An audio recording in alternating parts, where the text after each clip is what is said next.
好，对。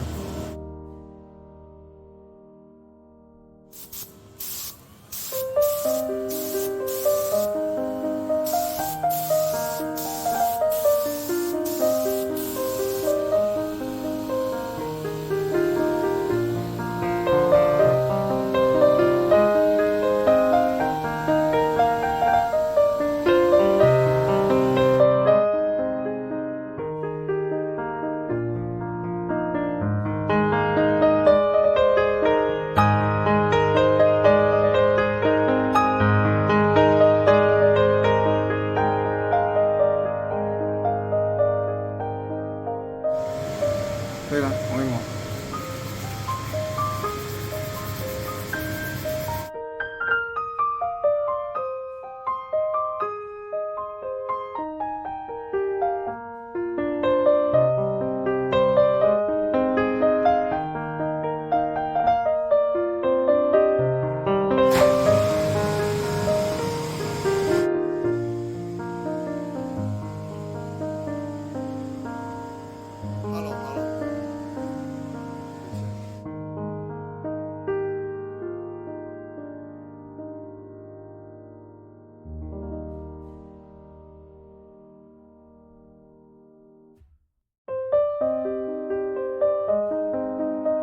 买家具最怕的不是柜是坏了没人理，沙发坐久会磨损，饮料色渍宠物抓咬，产生汗垢潮湿发霉，褪色皲裂甚至坍塌，木桌木柜会白化开裂发霉，床垫会有尿液血渍或者尘螨问题导致瘙痒感打喷嚏，浴缸生锈脏污破裂褪色，这些都是未来日常使用一定会遇到的问题，但只要有家具保险，大大减少问题发生，免送工厂免搬运免等原厂回复，预约后直接到府清洁保养维护。有购买保险之客户若已经有损坏需要修复翻新，我们提供100项的维修项目，更能再享8折优惠。扫码看影片，首创家具装潢保险。